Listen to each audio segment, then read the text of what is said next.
Kyle here from allmeatreviews.blogspot.com. Now here today to do the last three and to complete the Deer Hunter videos for the color spectrum and go on to other ones. So the last three on the list, the last three that came with the full color spectrum complete collection were Indigo. I'll show them.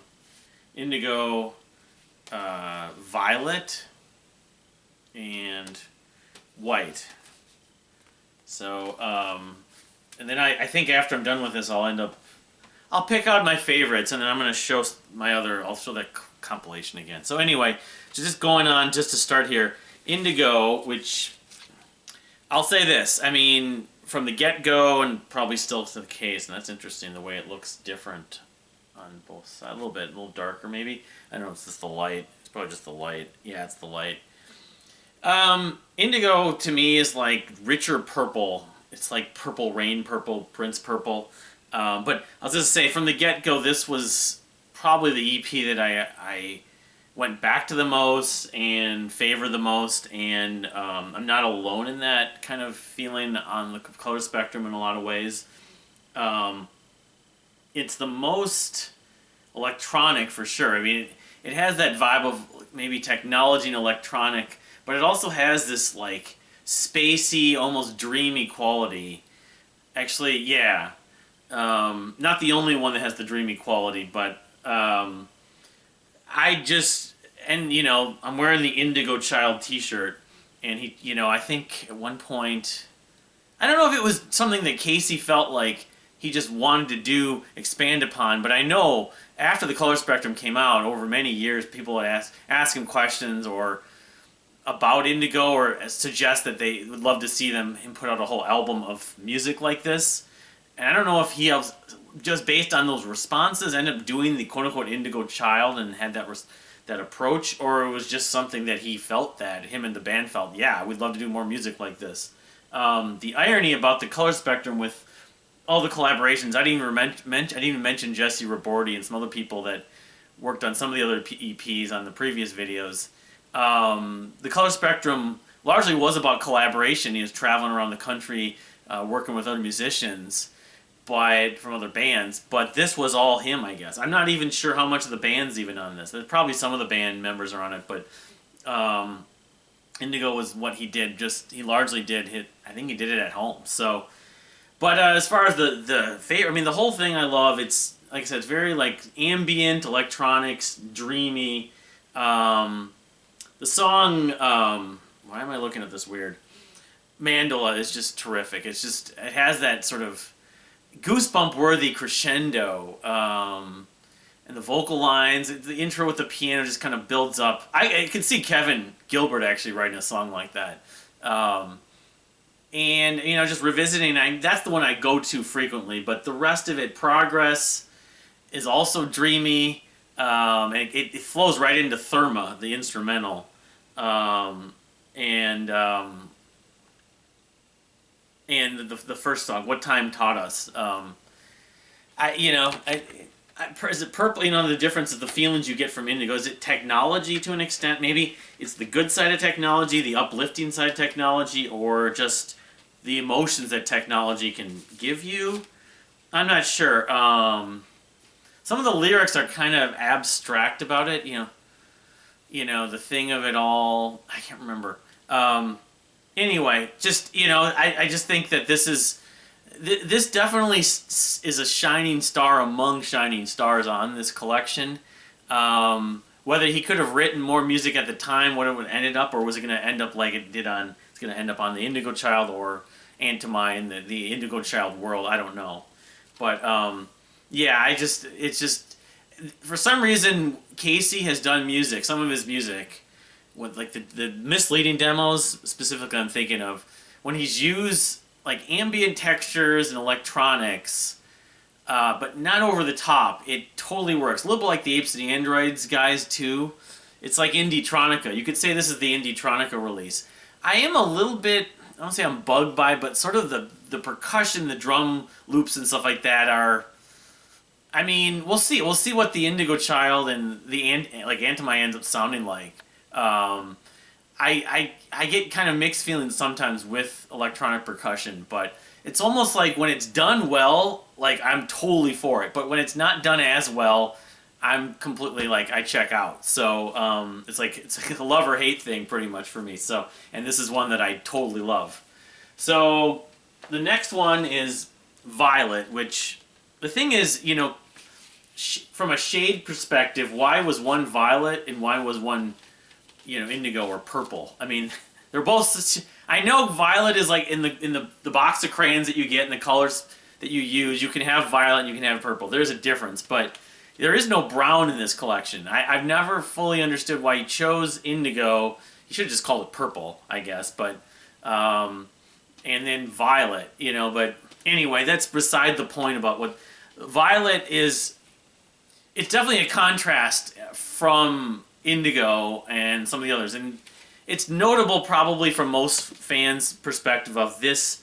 This EP sounds the most like the sound of the Axe, the sort of orchestral, grandiose, layered, thematic, story-based, theatrical elements to this. I mean, these are 4 songs on this EP: Mr. Malum, Lillian, Too Late, and Look Away, which, at least musically, easily could have been part of the Axe, and actually resembles naturally some of the stuff from Act 3, which is the record they'd previously released, that he had previously written.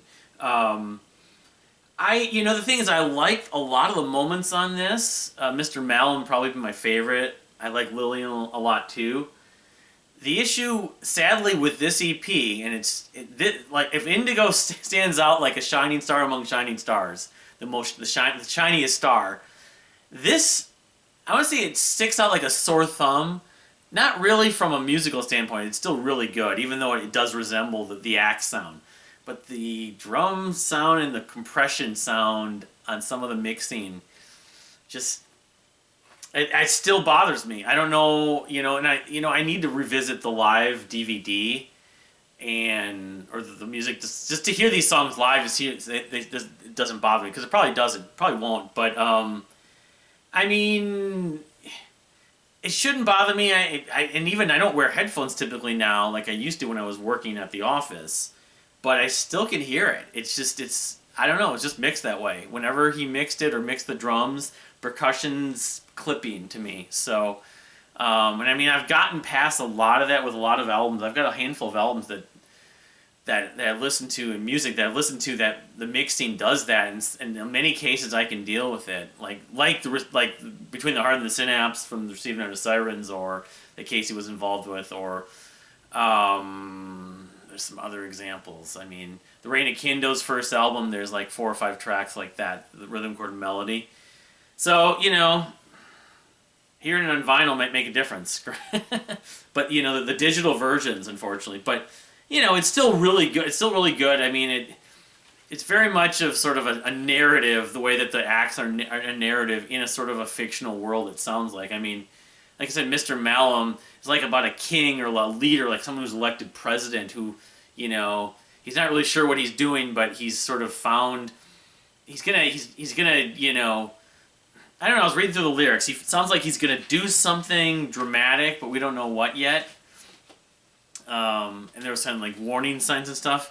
I mean, this was in 2010 or 2011, and almost, I was thinking a little bit like Trump, but I mean, this was right around the time when Obama was elected, so I don't know if the lyrics were influenced by the election of Barack Obama. I don't know. But regardless, this is still a good collection of tracks. It's just the production issue is I've never been able to get past it fully, but I can still listen to the songs, and so definitely one of the better EPs among this collection. I would say just it's worthy of all the shining stars in the Color Spectrum collection. So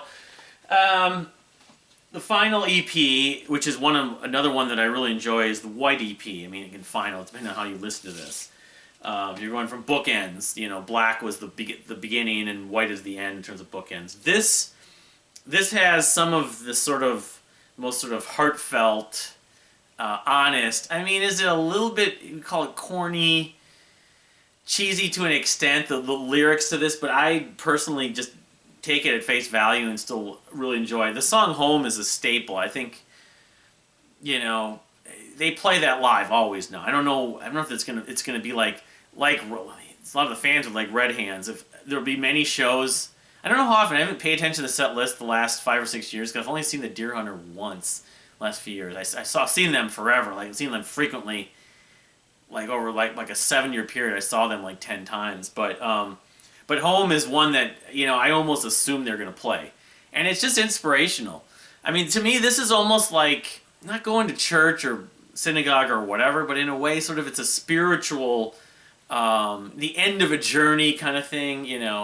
Help is on when you get home. I also find it interesting that you have Progress on Indigo and you have Home on this, which another Kevin Gilbert, nugget nerd, the geek in me that there's no real obvious. The song's Home in Progress, but of course the Giraffe album, The View from Here, has a song Home in Progress as well. But I was listening to this again, Fall and Flee,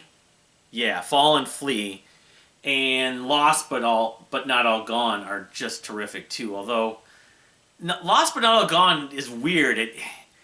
The intro is just dreamy, really dreamy. I don't know if it's got some female singers on that. I'm not sure who, but it sounds almost like something that Kimbra might do.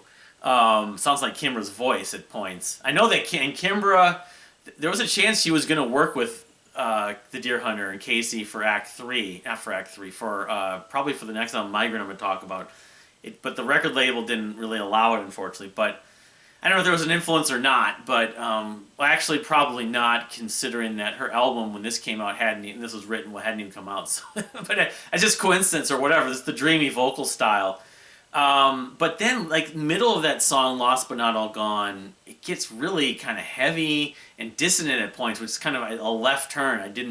I don't typically expect, but I remember why I really like that song. It's very sort of, it's celebratory at points, dreamy, No God is probably the only track on here I'm only sort of lukewarm about. It's alright, it's slower, but it's more stripped down, I guess you could say, but the vibe of this EP is great. Like I said, it's sort of spiritual, almost religious in some way. So yeah, I mean, it's a great bookend if you're looking at the color spectrum. The bookend where black is sort of catchy, but sort of telling, it's almost telling the history of creation, or having that tone of sort of, sarcasm, but starts kind of dark, but then eventually you'll make out. Like when you've gone to the bottom, your only place to go is up, and at this point you finally kind of finish the journey. I mean, you could listen to these EPs at random. You listen to the songs at random, of course, too. But if you want to see it with bookends of the black EPs first and the white EPs last, it's a good sort of bookend between like Smoke and Fire, And white is always very clean. It's like a sort of it's very peaceful, coming to peace, coming to grips with what's happened, and an accomplishment, because this whole thing was an accomplishment for Casey to finally finish. I know it was both cathartic, but also he was trying to challenge himself as a songwriter, which it's weird because I was thinking about how the stuff he's done since, and I'll get into that over the future videos here, the next week and change or whenever I'm going to finish this stuff. But the color spectrum definitely did change the perception a little bit of the Deer Hunter and Casey in a way. I mean, love the early stuff, of course, but he was kind of going partly to be sort of like, I can be better, I want to improve my songwriting ability. And it is really, here's the whole thing as I showed before. It's great in the box, and weird. Omaha Introvert, I just saw a video she did. She went to a record store, I think it was in Memphis, called Shangri-La. Someone put this and was selling a copy of this. I don't know if this is the first pressing, but someone's selling it for I don't know, but it's just to see it used. It's just weird. Someone who would own this whole thing, would buy this thing, you wouldn't typically think would sell it, but at the same time, there could be reasons, financial or otherwise. But like I was saying, it's kind of the best thing about this, the greatest thing I've found about this whole collection release that he did, was that it's sort of it really is greater than some. It's the old cliche, which a lot of the albums I love are this way, or collections of music, greater than the sum of its parts. Even though it doesn't seem like that long, it's 36 songs. They did it live at that performance in May of 2012 that I had a ticket for and didn't make, unfortunately. But just to show a couple more things, and I'll just kind of go a rundown and show the. So of course this is, and I've got a bag actually, a handbag around here somewhere. I got one for my wife too, but this is for Violet. And even she could be a character in the sort of Axe story universe, multiverse, whatever you want to call it, metaverse. And this must be Indigo. I don't know if this is going to pop up more and more when we get into the Indigo Child, and then here's White.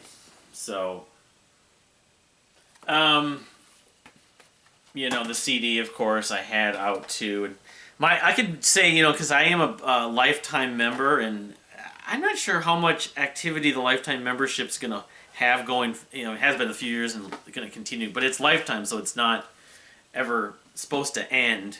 I think this is the CD for it. Yeah, so this does have the it does kind of paint the colors, so you can see it is white, purple, and white, indigo, and violet. I don't know. I wonder with the Indigo Child and that whole universe he's now created, the new, with Antimai. I wonder if the way we're gonna see the axe, and it's just one part. Like that's the early period of the Deer Hunter.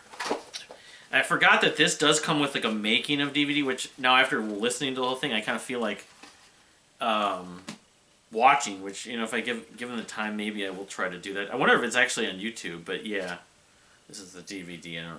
Anyway, so there's one or two more things. Yeah, this is the book has narratives. I mean, I haven't read this. There's your lifetime members. Like I said, my name's in here. Some friends of mine's names are in here.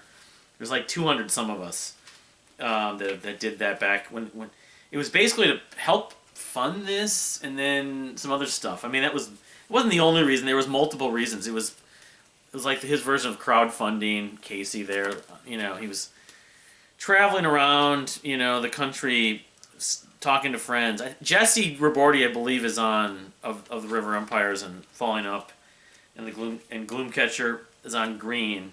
But so this came out too. Of course, a lot of people. I got the CD somewhere too, but I'm not going to be able to find it. It's probably among that stack. But I'll show the vinyl. This is like the bridged or sampler basically of the. It's just called the Color Spectrum, and it has a lot of my favorites on this. That's what I was going to go through. Not all of them, but of course it's got all the covers there too. I remember I got this. I think I got this at Zia Records, maybe in Arizona, many years ago.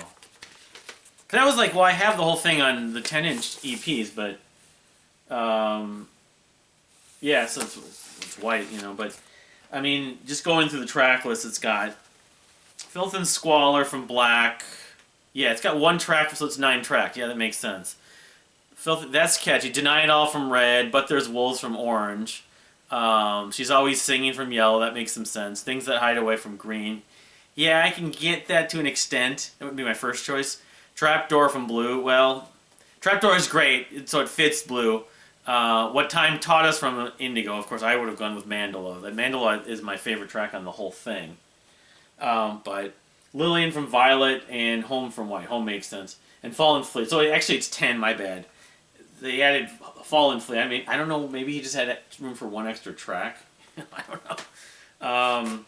Why the White EP is the one that got the two tracks on this, and why like Mandala or some other stuff like but yeah, so I guess just to go over my favorites, like as I've gone through this whole thing,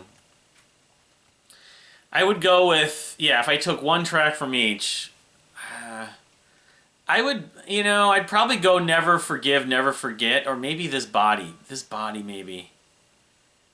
No, I'd go Never Forgive, Never Forget, I guess. Even though This Body is an earwork. I always get that, that chorus in my head. Red, I would probably go with Deny It All. I would go with Echo from Orange. For some reason, I was thinking Echo was on this, but it's not. They took But There's Wolves. I don't know. Maybe I'm just not remembering that right, but I would go with Echo from that. From Yellow, I would go with Misplaced Devotion. I like She's Always Singing, but Misplaced Devotion has that, that kind of uplifting, kind of energetic part of it. I always think of the guys on the horseback. Kind of what's the word?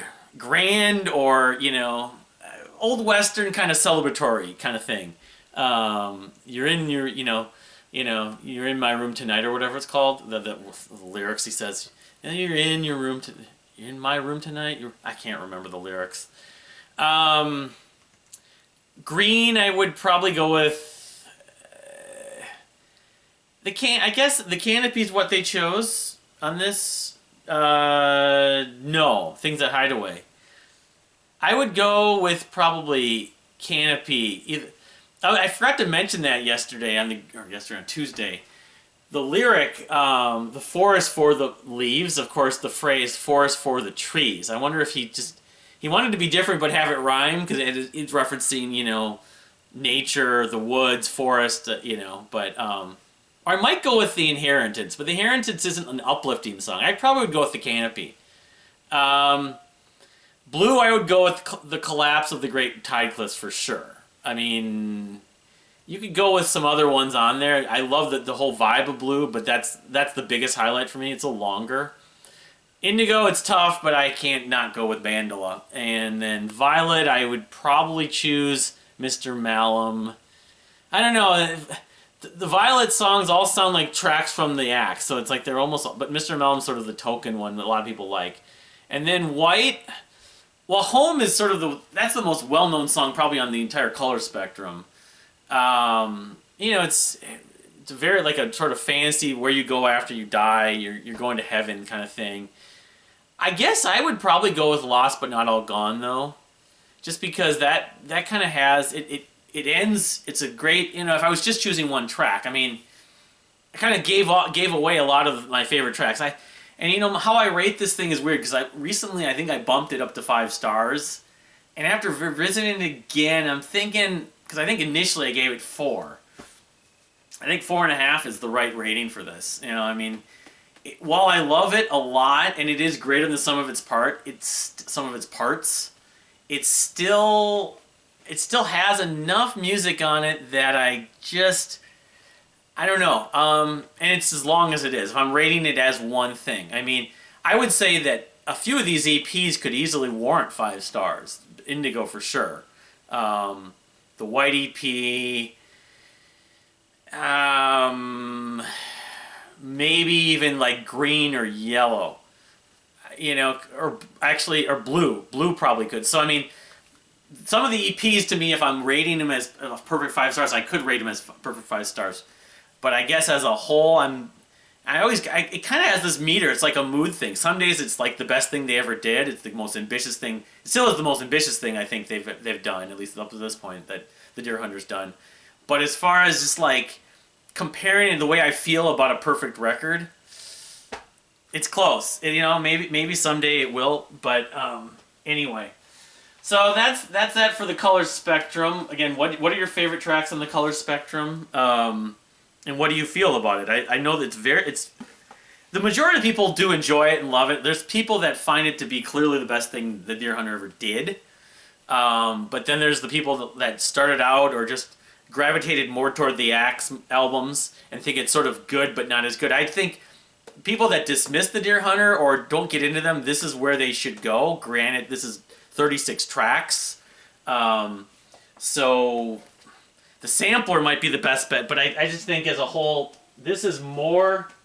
Let's say it's more accessible. It has a lot of accessible songs. And vice versa. If you're someone who doesn't go for this, you should definitely be checking out the Axe before you're certain that you're not really going to get into them, because the Axe are amazing if you love them, So, and then we'll see what happens with the Indigo Child universe and Antimai, the new record, whenever it does come out. It could be coming out this summer maybe.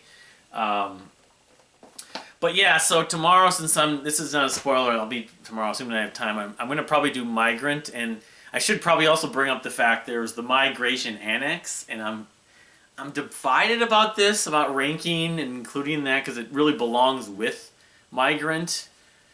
But I think probably I may rate it separately, because I have a hard time combining two separate releases, and then I don't know. It's like splitting hairs in a lot of ways, but the Migration Annex is only like 6 songs, so it really is an EP. So and I do want to cover at least one other EP from the Deer Hunter besides that. So, but anyway, so like I said, what do you think of the color spectrum? But thank you for watching. We'll see you next time.